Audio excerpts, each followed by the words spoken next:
There we go.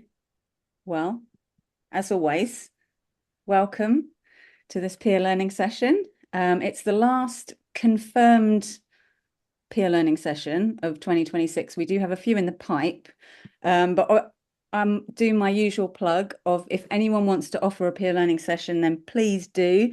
These sessions are designed to provide a space for members to give an overview of their program's design, curriculum, lessons, and challenges. So if you'd like to host one, let me know. I'm delighted actually to be hosting Ricardo Stanoss this afternoon, who's going to talk to us about conservation capacity development. And I'm not going to go into too much detail because I'm going to let Ricardo do that. But just to let you know, we are recording it. This will go into our library.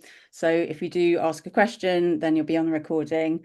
So please keep yourself on mute while the presentation is happening, because that will just improve the sound quality. But do throw anything you want to into the chat. And at the end, Ricardo is very happy to take questions. So yeah, over to you, Ricardo. Okay, thank you, Shelley. I'm going to share my screen. And I'm hoping you have the right screen on, right? Okay, so when I came to this new position, my boss asked me to find out, as of today, what is needed in conservation capacity development. And what I want to share with you, what I found out, the short answer is everything, but not everything at the same time. So I'm sorry, it's not advancing.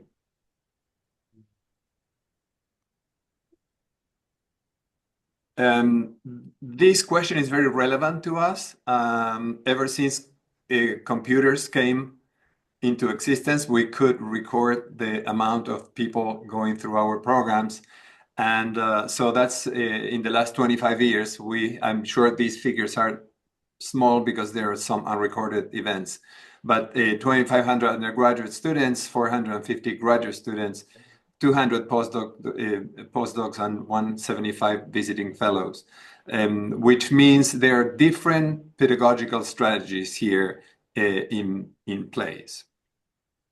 Ricardo, sorry to interrupt. We can see both the current slide and the next slide, so I don't know if you want to put it in presenter. Oh, okay. Just avoid any spoilers to your presentation. No. I have the wrong. I'm going to stop sharing this, and I'm going to share again, and I'm going to share this. Okay. Let me see. Okay.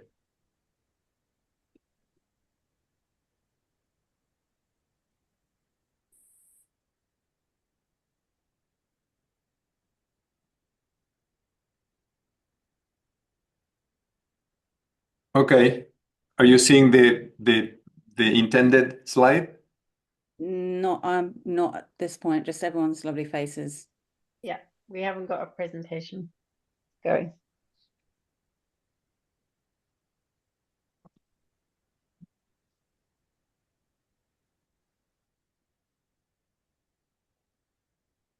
Okay, let me see now. Are you still seeing the two of them? Perfect. No, that's perfect now. Thank you. Okay, good. Sorry to interrupt. No, thank you. Thank you for pointing that out. I think I have two screens and that messed up the selection. So first, I wanted to find some definitions of what we mean by capacity, in the ability to perform functions, solve problems, and set and achieve objectives. And this definition applies to many levels, from individuals to organizations to nations and systems of actors. Just getting the theory agreed before we start discussing. And it is known that capacity evolves over time. And this definition I like from the late Eleanor Sterling, who I admire very much. Capacity development for individual includes strengthening technical and interpersonal skills. This is important. Fostering knowledge acquisition and awareness, and effective change in attitudes, behaviors, and cultural norms. So what did I do? I did three things. I searched the literature about it, I conducted a survey, and I conducted interviews. So for the literature review, I did a Google Scholar search, and I stopped at 34 relevant papers when the pages included like one or two relevant pages in the search. I felt that that was more than enough. Of the 34, 18 publications were selected that aimed to answering this question. And 5 of those were key. All of them, they were old, more than 5 years, to 10 years, almost 10 years. And so I used, they had different lists of skills, and I chose one that I felt was more conducive to answering the question that we were trying to answer. So this is the list from the Lucas Gore and Alonso paper. It's reductionistic in nature because it has like items like leadership, which is a major aspect of capacity development. It has many different layers. It has communications, which also has many different layers. And but at some point, I felt that I had to adopt some sort of list, and they were going to be reductionistic. So what did I find out in the literature? Nothing new, really. They say that capacity development is crucial to achieving conservation goals, which we know. Conservation science must engage with societal stakeholders for conservation outcomes. That's also something we have discussed in this group at length. And there's still a gap in non-academic skills or universal skills or non-technical skills in early career professionals that needs attention. Conservation professionals obtain a degree, they get a job, and they are exposed to a world in which they need much more than what they learned in university setting.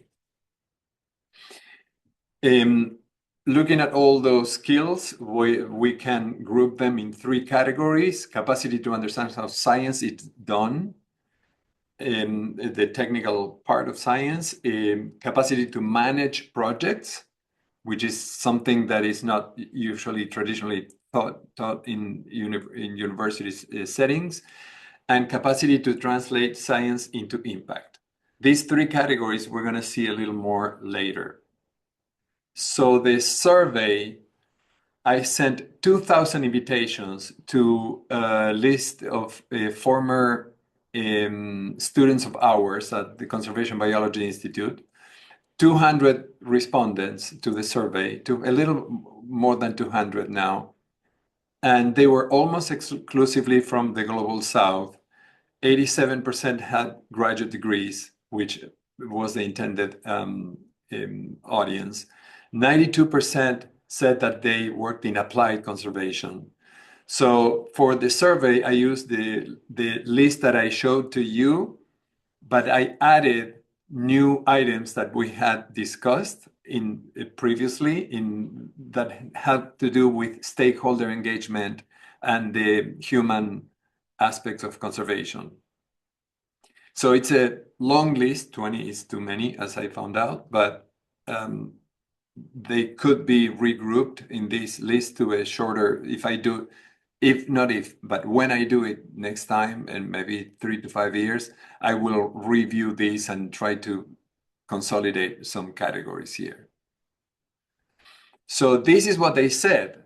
There's a little bit of a contradiction with the papers because they said that they needed a specific disciplinary science and data analysis first, and then close second, interdisciplinarity, multidisciplinarity, and fundraising. And so the emphasis on human aspects of conservation in the papers, it was not really confirmed in this survey, and we're going to discuss that later. might have happened here. So this is impossible to see the categories here, but what I want you to see in this graph is that it's top heavy. And we're going to talk a little bit more about that in the discussion part. On the top categories are science, data analysis, that kind of thing. And the bottom half is human aspects of conservation, human dimensions of conservation related entries. The interviews, we use the same list of 2,000 individuals. 32 agreed to be interviewed. 87% came from the Global South. 87% held graduate degrees. 65 male, 35% female. And the stage in the career, which is something I didn't ask before, was 70% mid to senior, which were very hard to separate the mid to senior category. So I grouped them in two, and 30% early career. And this is where I learned the most because I had the opportunity to ask probing questions, but never directing them to any particular set of skills. So on the left-hand side, we have, so these are the most mentioned skills. So what I did is that I grabbed the original list of 20, and as I was talking with them, I was checking what they mentioned in the specific list of skills. So we could, say that they talk with each other. They are the same set of values. And on the left-hand side, we have stakeholder engagement, outreach, fundraising, communications, negotiation, conflict resolution, interpersonal dynamics, human dimensions, and equity. So this is in agreement with the papers. And this on the right-hand side, which is the second tier of skills, is more closely related to the survey. The networking, data analysis, leadership, disciplinary science, new technologies, project management, multidisciplinarity. So this is how they look like when we put them all together, and we separate junior to senior to pick up some differences. The first 4, stakeholder engagement, outreach, communications, and fundraising, senior respondents were more likely to value these as top priorities compared to junior respondents. The second set of 3, negotiation, conflict resolution, human dimensions and equity, interpersonal dynamics, are almost the same, valued equally the same between senior and junior respondents. Networking in particular was more valued by senior and almost non-existent for junior. Maybe they haven't encountered the need for that yet. Data analysis is the only one that junior respondents valued more than senior respondents. And leadership is also one category that is relevant to this group, to our group, and was more valued by senior respondents. Lessons learned. Well, we learned a lot. We learned that the need for skills is ever increasing and includes stakeholders, different cultures, political structures. So these require skills beyond the technical science set of skills. We learned that all skills are necessary at some point in their careers. And so that's why we have this, we have agreement between the papers and the interviews, but nobody said no to any particular set of skills that we asked. So they're all important at some point in their careers. And what we learned, and this I would like to refer you to a paper by Porsekansky et al., and I'm one of the et als, that talks about the systems framework for developing and implementing conservation capacity development. we talk that how not all the items on the list carry the same weight at different points of one's career. So when we consider early career, the sphere of influence is projects. You get a job and you have a project, and that's your world. And that's when we need science and data analysis most importantly. That includes general disciplinary, specific disciplinary, field methods, community engagement. Some of them talked about community engagement, but it was almost an afterthought in the interviews. Mid-career, we see how the list expands. The sphere of influence is programs that contain projects. And the sphere of influence is your NGO or your work group. And that includes new categories related to HR and project management, because now you have to manage several projects, not only one project, but several projects. So, and here we start seeing how interpersonal relationships are important, empowerment, team building, innovation. And we start seeing conflict management and resolution as part of the human dimensions of conservation, but at the program level, at the NGO organizational level. And senior career, the sphere of influence is systems, complex systems that include stakeholders that don't necessarily report to you. And so you have to have a special type of leadership skills to influence others that are not your direct reports.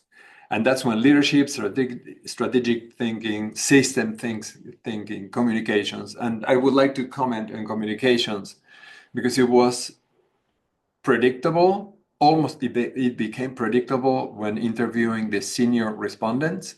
They all said the first thing they all said was stakeholder engagement. That was the most important thing they all said first. So it was very, very noticeable. And then the second thing was communications. And when I asked them to elaborate, they said that they needed communications to persuade stakeholders to join into projects, which means that I think if they need communications here, it's too late. They need a different type of design, a project design that includes stakeholders at the beginning, so they don't need to persuade them later on. They are principles of co-design. And that is a responsibility of the senior career, how they think of stakeholder engagement early on. Before we need conflict resolution, so to prevent conflicts from arising. And fundraising is an important aspect too. So this is what the senior career, when we talk at the different stages of the career, the senior career folks need. So knowing this, another thing that I learned, I'm sorry, I'm rambling. I have a slide at the end that talks about things like I could have done better. So knowing this, what do we teach and how? So something we have discussed in this group, considering the whole conservationist as a person and all their needs, not only the technical aspects of getting a job and being successful in a job. And a possible solution would be creating a learning ecosystem that supports them throughout their careers. So by learning ecosystem, I'm talking about teaching different things with different strategies that go from maybe a TED Talk, could be a strategy, all the way to a fellowship. So we discussed how working with grants, we have this 1 year window or maximum 2 years window, and then we have to start again. And it's very hard to support conservationists throughout their careers with the traditional cycle of grants. This is straight from a publication that I absolutely love, and I recommend you to read our landscape study that we commissioned with Rewild and Nat Geo and us. It is much better than my presentation, and it has incredible value for for all of us. And if you don't have it, please send me a note, and I will share it with you. So we should integrate in our interventions experiential learning. We know the value of that, peer learning and communities of practice, the value of supporting networks that many of you are involved with, mentoring and long-term engagement. That is very, very challenging to do. We have fellowships here, but once the fellows leave, then we know of them through maybe LinkedIn or because we're friends. In-person learning can be complemented with online learning. We learned that during COVID. The importance of conservation planning and stakeholder engagement early on, so as a means to minimize the occurrence of conflicts or misunderstandings or the need for persuasion. It is important to establish outcome-based monitoring and evaluation. We see that we talk about outcomes, but we measure outputs because those are easier to measure and outcomes are hard to measure. But we should make every possible effort to establish outcome-based evaluation. And of the outcomes in the affective category of outcomes, self-efficacy might be the most important outcome to measure, which is the sense of confidence about achieving goals. And you can do a search of self-efficacy. There's an 8-point something that is used in other fields other than conservation.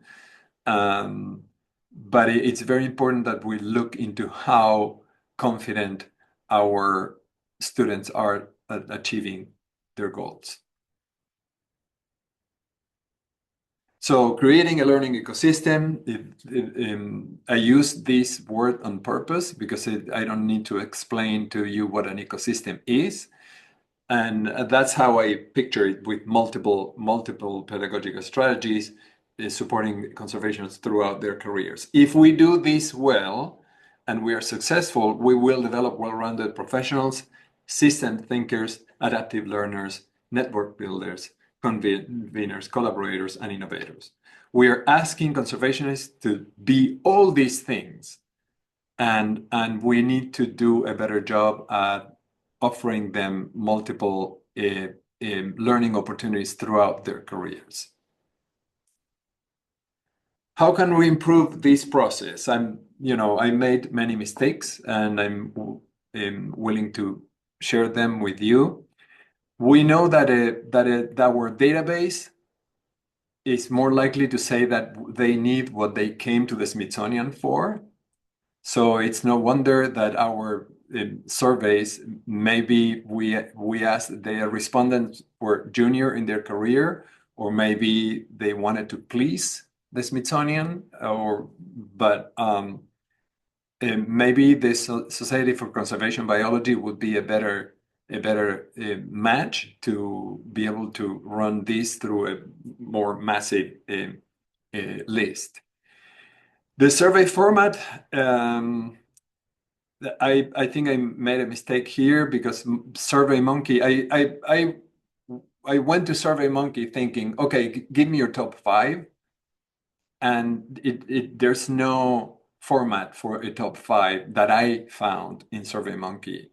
And so there is one to rank different values, and having 20 was a lot. And I think that one of the reasons why that list that I showed to you that was top heavy, maybe they ranked the first 7 or 10, and they got bored and bailed out.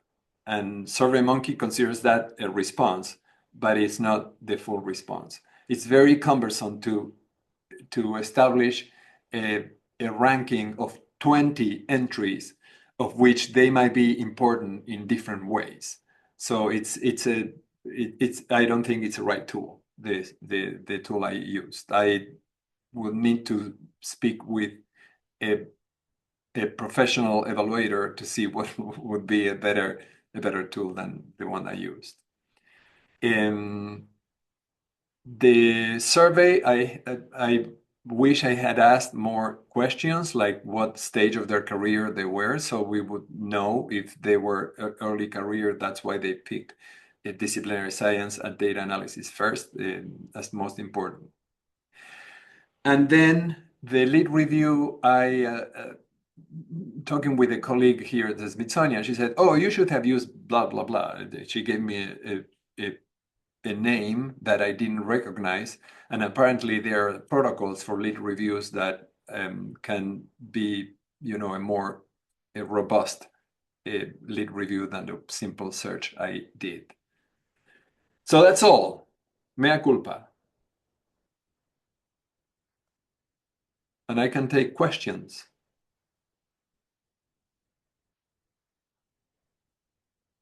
Any questions? Stuart. Wasn't a question, it was a hand clap. It's still going. Pardon me? It wasn't a question, it was a hand clap. Oh, thank you. Thank you. I feel that I'm just beginning to scratch the surface, and I think that each iteration is going to be a little better. And hopefully in the next iteration, we can do it as a team, maybe, and have a better a set of results that we can all use better, because I think this is something that that many people are interested in answering this question. I have a question for you, Ricardo. Yes. This is Quinn.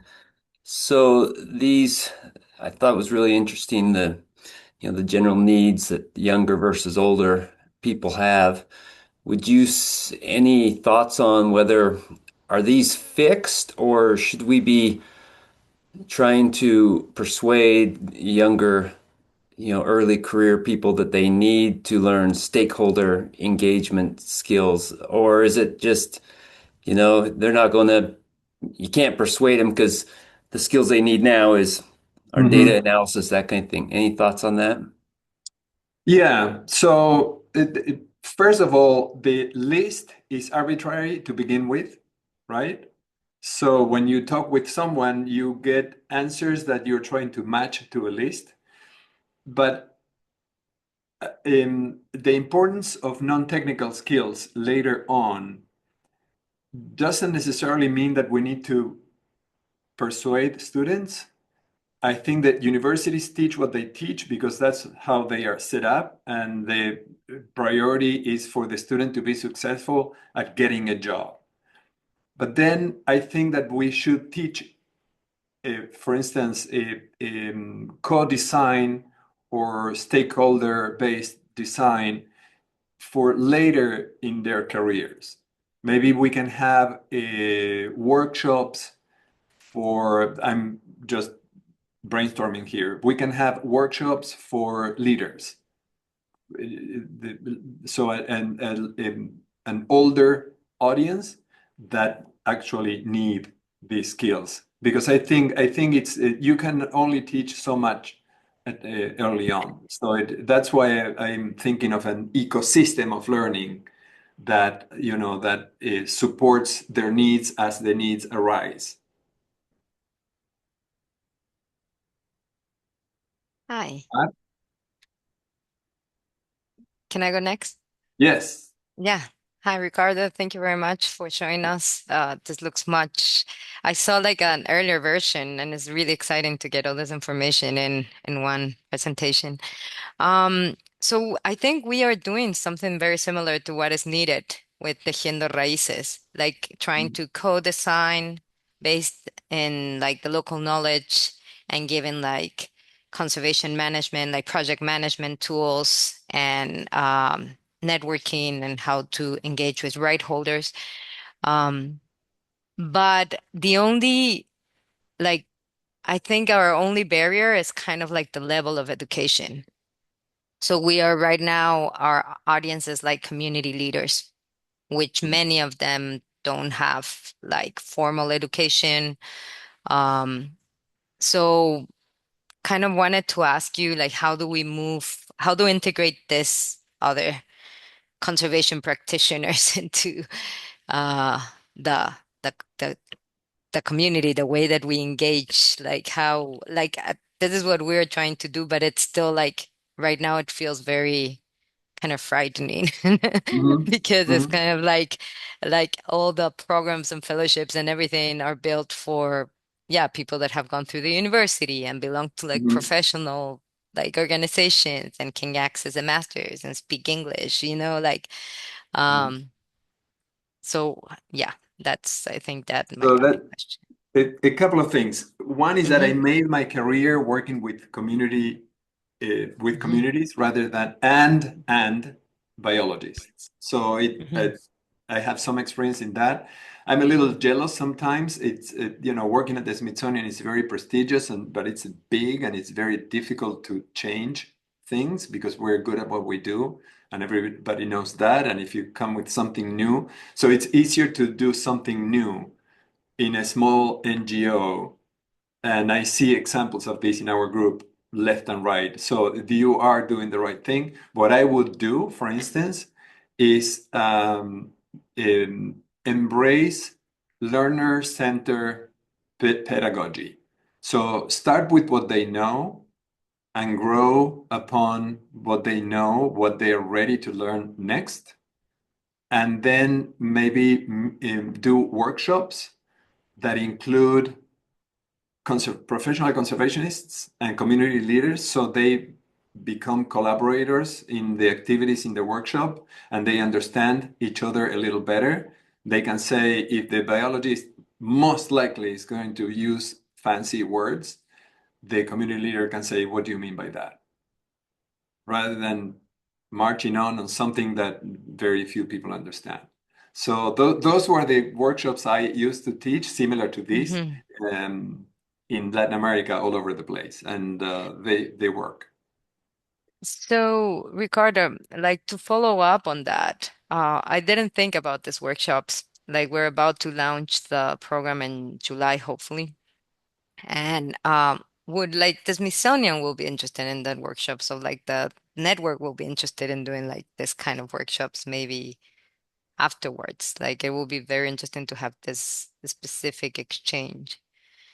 I am interested, but Mhm. but I don't know. I need to figure out what my role is going to be so I can go to my supervisor and say I want to do this.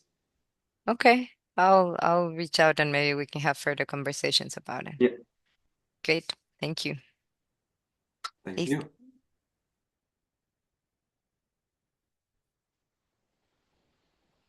Aisling? Yeah, I'll go next, I guess. Lower my hand. Ricardo, thank you so much for presenting to the group. It's really fun to hear this new evolution of all the It was content. different than the one I presented to you.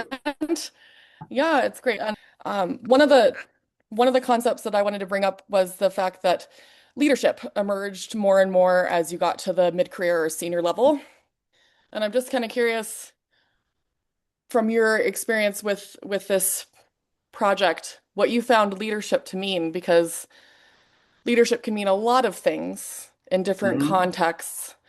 And I'm just kind of curious to hear from you what your feelings are in relation to the leadership concept for conservationists, and it's really relevant to this network. And also in line with that, how do we help cultivate leadership at the earlier level to help early career professionals embody leadership? Because I think that is definitely something that is a particular gap, I think, in the field. So Yeah, so it's super interesting because it depends who you ask what leadership means. The answer you're gonna get. If you ask my dad, he would describe a dictator. And we know that that's not something we want in environmental, in conservation leadership. Then if you ask a board member, they will say business leadership. They would go after, you go from the military style leadership to business. And in one of the books I read about environmental leadership, the author said that you cannot expect the people creating the problems to solve the problems with a similar type of leadership. So business leadership might not be the best for environmental leadership. And maybe the best is the co-design notion of shared roles in leadership, which is something that we might be the source for examples of that. Because business is definitely not, the military is definitely not models that would work for us. So that's I've seen different people fail because they didn't have the leadership skills that were required for conservation projects. I don't know if I answered the question, but the second part, I kind of asked two questions. So the second part was in the for an early career professional, leadership is definitely still an important skill set, I believe. So what does that mean more at the project sphere of influence, as you mentioned, kind of dividing it into different spheres? How can we integrate leadership in a more intentional way, do you think, for the early career level? Leadership can start in university level by the way you teach what you teach, right? So let's say if you form a group that has males and females, and how they treat each other can be an example of leadership. How mutual respect, democratic values. So there are different elements of leadership that can be taught all the way up to the CEO of a level. Yes, Anna. Yes, absolutely. Yeah, so I think there are very good models of leadership in our network, especially the new NGOs that were created based in seeing the failure of older models. We have a lot of hands up. I think Nancy was first. Yes, thank you so much. This is so interesting and so timely. So we're just getting started with Leadership for Africa Parks, and we're working with 4 universities in West and Central Africa, and we're looking at mentoring faculty to build in new courses and embed new courses in undergraduate curriculum on conservation leadership. So we've been spending a lot of time thinking, what is conservation leadership? And this is the list from the directors of the colleges who I'm working with. So it's problem solving and critical thinking, teamwork, professional skill development, and especially communications with that, conflict management, project planning and implementation, and building confidence. So these are the issues that we're starting to explore, hoping to have mentors work with the faculty, really looking at how they're currently teaching these different issues and seeing if we can develop new courses. So it's really so helpful to hear what you're thinking. And we're thinking, how do we start at the undergraduate level? So our partners at universities and colleges, wildlife colleges in West and Central Africa, when the graduates go to work in protected areas, go to work on wildlife conservation, they start having these skills, these competences. So yes, thank you so much. That's awesome. And that's an example on how we rethink what we mean by leadership. I'm sharing in the chat the leadership landscape study that has better answers than me about this. So I think the next one, thank you, Nancy. Next one is Erin. Yes, thank you so much, Ricardo. And just introduce myself. My name is Erin Hicks. I'm the Assistant Director at the Center for Protected Area Management here at Colorado State University. My colleague Ryan is connected. I know Nina, and I have met Nancy, and I if I've met other people, I don't think so, but nice to meet everybody. And thank you so much. This really resonates with the work we do, primarily training people that work in and around protected areas. And there's just so much that's come out and that's resonated. It's interesting to see the career stages and the perception of the or ranking of value of different capacity needs. And I wanted to share from our experience that we often work with mixed groups where we bring everyone from park rangers and people that are just entering the career to mid-career manager specialists to even decision makers. And sometimes when you have that mixed group, there's a benefit of learning from the people in different stages of their career and understanding the system as a whole, understanding what the park rangers are going through when you're making decisions at a higher level, and understanding what the managers are going through when you're a park ranger, and connecting the dots of why this is being prioritized over that. For example, leadership is something that, as we know, is a lifelong process. We're all in our leadership journey, even someone just entering their career. So in our experience, and we found that through our group of our mixed groups, that people are often very surprised about the value of our leadership sessions. They like really appreciate the time to reflect and to analyze where they are in their leadership journey and build off of where they are, and connect with people that are in different parts of their leadership development. And so I think there's always great ways to find opportunities to integrate leadership into trainings at any stage. And then I agreed with you regarding the importance of measuring self-efficacy. And I think I saw someone just mention in the chat maybe about developing confidence as a learning outcome. And we've been really interested in measuring like the non-tangible aspects of capacity development or capacity exchange, such as confidence, inspiration, hope, connection to colleagues. I was just curious if anyone has any experience about evaluating and measuring these indicators, and any examples or best practices or resources for that. Thank you so much. Yeah, thank you. I'm trying to convince my peers here about the importance of measuring self-efficacy. And it's a little hard because I think the source of ideas and tools is the field of conservation psychology. And I highly recommend you to look into conservation psychology papers and tools. I think that is to be determined. I don't have experience. I just understand the importance of it, but that's how far I got. Great. I don't know if Thank anybody. you so much.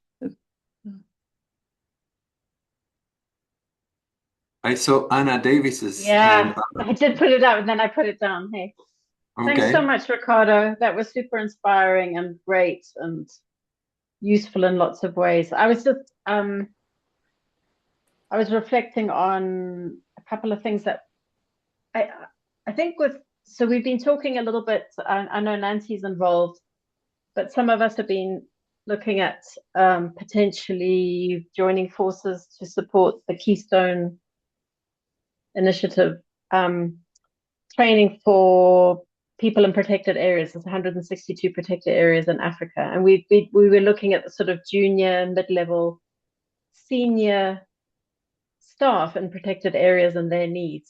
And I think often what happens is people who are at their early career, they don't think of themselves as leaders. I mean, I think it's it's language that's reserved for other people, and that's what I'll get to at a later stage. But they're often leading some of the most complicated things, like engagement with local people or engagement with communities and negotiation and hard stuff. And some of those types of needs came out of this for people at the sort of junior level. And it was interesting that we had we were discussing this and saying, people often think relational leadership happens at more positionally senior levels of people in conservation, but actually leading relationships is often the first guy to arrive, like, the first person to arrive at a situation, whatever it is, maybe the person who's having to manage a whole bunch of relationships. So those were just a couple of things. And I was thinking about, I was reading the thing, and I think it confirms what we believe, which is this idea that I think often the leadership part, no matter what stage you are at, which is why I loved your bit about seeing people as whole people or their ecosystems, is that self-awareness is like number one. So leading yourself, you can become self-aware at any stage in your career. And it's actually very helpful to become self-aware from the get-go. And how it takes us to be self-aware to become more systems aware. And those are not my two pieces of language, but I was reading something the other day and I was like, that is it. Like, if I'm more self-aware, shifting from self-awareness to systems awareness is kind of my growth. And then I just was going to say something about my point, which is, and I think it's to your point as well, Ricardo, I think we also have a job, like part of our work is also connecting people who lead different parts of the system. So we have leaders who come, we'll have people who came through an academic route, or park people who are government employees, and we'll have community members who have massive skill and experience in leadership. They may just be able to lead different parts of processes. And it's about how we bring them together to kind of see and acknowledge that it's going to take everybody to do that. I think that's kind of part of our trick. I think that's something we, us kind of people here, have to be nurturing. Anyway, long blab, but thank you. Very inspiring. Thank you, Anna. And I like, thank you, Chris, for mentioning your assessment. The self-assessment is one possible tool for self-efficacy. You can ask, using a Likert scale of 5, maybe, how confident you feel about this, how likely you are about doing this at the end. So you have questions about how they feel at the moment and what they are going to do, but there are also opportunities to assess towards the end of the intervention how confident you see them working in groups and doing what you want to teach. So depending on the format if it's a workshop, it's an easier way to see that. Those are things that I'm thinking right now, but I'm sure, so Chris, you do a pre and post. Good, 5 years. Yeah, we do pre and post, and then we continue to follow up with it every 5 years after that. And of course, you get a kind of declining response rate, but we've definitely seen some kind of quite interesting longer term trends coming through that. But yeah, I love the confidence is just this wonderfully special but intangible thing, right? And it's amazing to see it changing in the students, but sometimes you wish you could really put your finger on exactly what is the intervention that makes it happen. But to me, it's the kind of peer cohort based approach just seems to be great for giving people that sense that they're not alone in their challenges, and then maybe also a lot of the kind of networking and interacting with interesting people who come and speak to them and feeling like, wow, I can kind of hold my own with these people and they think I'm special and they think I'm impressive, and it really helps build the confidence. There's one example that I want to make you aware of, the false negative. I used to teach science as a process, the cycle of inquiry, which is simplified method of the scientific, simplified version of the scientific method. And when we did pre and post, and we asked the teachers how confident they were in using inquiry-based learning. And at the beginning of the workshop, everybody said, yes, totally, that's what we're doing. And then at the end of the workshop, they realized that they were not doing it well. So they ranked themselves lower.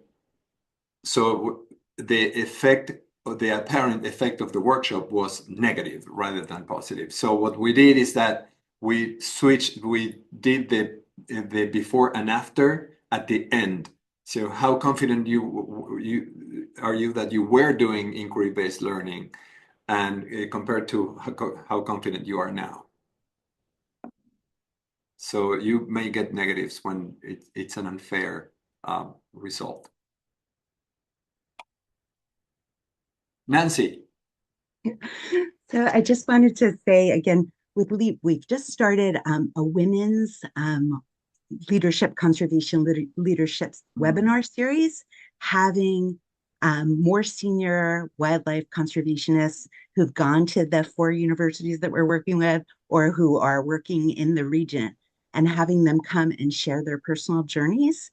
So to be able to say to these young undergraduate students, you know, we've been through this, we studied here, and now we've moved ahead in our careers in conservation, and this is how we've done it. And we're part of, making them try to feel like a part of a network. So we've just started. We did our first one. We had 100 women from these 4 different universities, but getting them to feel excited, getting them to feel like they're connected, and getting them inspired by women who've made it, who faced the same challenges. So we have a schedule to do this monthly, but getting people who look like them, getting people who've studied where they've studied, to try to help them build that confidence.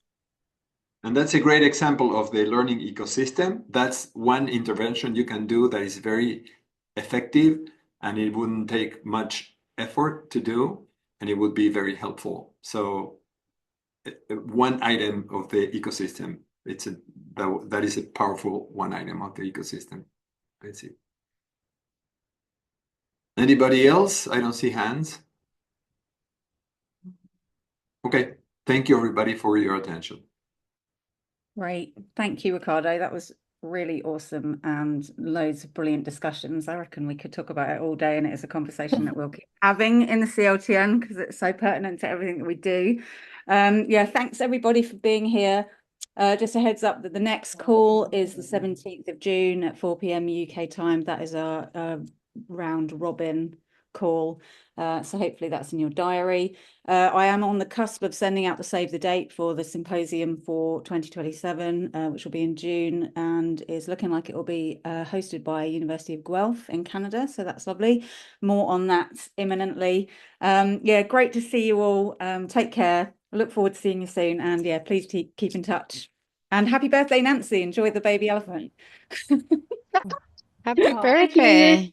good to see everybody. Happy Thank birthday, you, everyone. Thank you. Nancy. Happy birthday, everyone. Bye. Happy Earth Day. Bye. Bye.